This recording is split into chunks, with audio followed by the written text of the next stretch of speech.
Me and Barney, if you want to call it a fetish, had a little thing for kicking venue doors down, and as many as possible. Basically, we turn up to a venue, a pair of little kids, and get the sound check done. Then it'd be like, found a door, let's go and do it. You know, what the shit is exterior that about? Doors or interior? Interior, it didn't matter. It was like, we've got to do a door, or as many doors as possible. Just.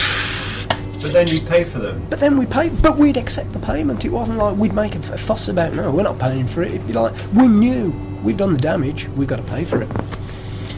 Until doing one show at Coventry University, we'd kicked too many doors down. And the funniest was, the security guy was waiting for us behind the last door that we ended up kicking. They must have been waiting.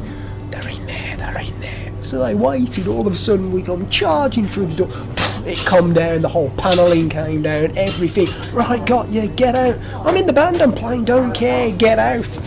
And we had to talk ourselves back to get into the company. We accepted, yeah, we did it, we'll pay for it. Yes, you've done 5 doors tonight, you'll never play in here again. So, oh, sorry, we'll pay for it. But we got a bit of a bad name. Yeah, it used to come back like, you can play, no door kicking tonight, lads, it's giving us a bad name.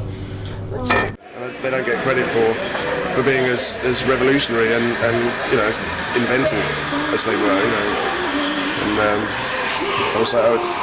I always say that, you know, if you look at the history of heavy music in the UK, you know, first there was Black Sabbath, then Judas Priest, then Iron Maiden. Those 3 bands are, you know, obviously extremely important. And after them, the most important band ever to come out of this country is Napalm Death. And you know, they've influenced thousands of bands. You know, you can hear the influence of what they do in so much music that's around now. But I don't think anybody, you know, maybe only a couple of bands spring to mind that have ever really captured the energy and the aggression of the early Napalm Death stuff. Metal magazines would write about grindcore bands like Napalm Death because they saw them as their sort of music, and punk zines would write about Napalm Death because they saw it as their music as well. It drew on 2 sets of fans, and that was quite important in its development, really, as well as the actual alternative crowd appreciated it for its political lyrics and the fact that it was new and fresh, and John Peel supported it. It was kind of a music that, it was a new style of music, but it actually appealed to a cross-section of people. It pushed the boundaries, it started something. As much as you can hear influences on there, a mix of this, that and the other, we started something and we just pushed it to the next level, and I'm proud to have been a part of doing that. I've got a really strange perspective on Scum, because I came to it after From Enslavement to Obliteration. I heard the second album, From Enslavement, first, and it was only after that I thought, hang on a minute, wow, this is incredible. I went back and discovered the first album and discovered the roots of what is now known as grindcore. And to me, I think the reason why it's actually become so crucial and so important is that it actually was pioneering. It took the spirit of the Sex Pistols a decade earlier and put it into the late 80s. And you've got to remember, the late 80s, we had thrash, we had extreme and underground metal, we had punk, etc. But nothing as confrontational, as dynamic as the way that Napalm Death were doing it. It really was a series of explosions.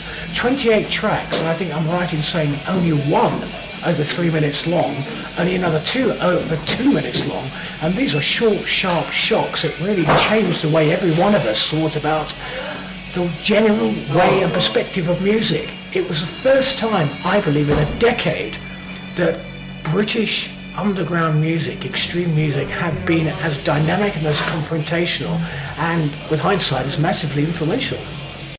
The impact Napalm Death as a band had on Earache was pretty immense, really. That's an understatement. I mean, as well as the Scum album being the biggest seller, and being the 3rd release I did and being the biggest seller by miles, it sort of kick-started the whole underground extreme metal scene. All the projects, all the bands that the members formed after they quit Napalm Death, maybe, you know, like Mickey's Scorn project,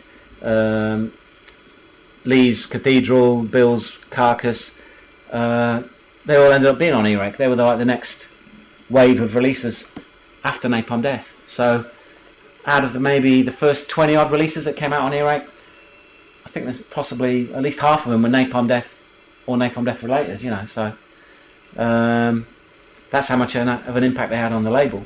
Mickey would be like, check out Morbid Angel, I saw Entombed supporting Napalm Death, so again that connection. I mean, they were such trailblazers.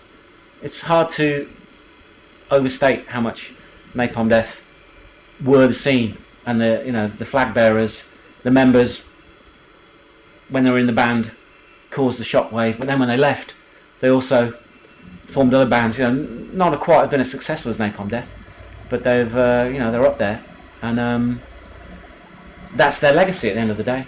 The T-Rex catalogue and the legacy of the individual members. Scum to me is what started, if you want to call it, my career, my musical path.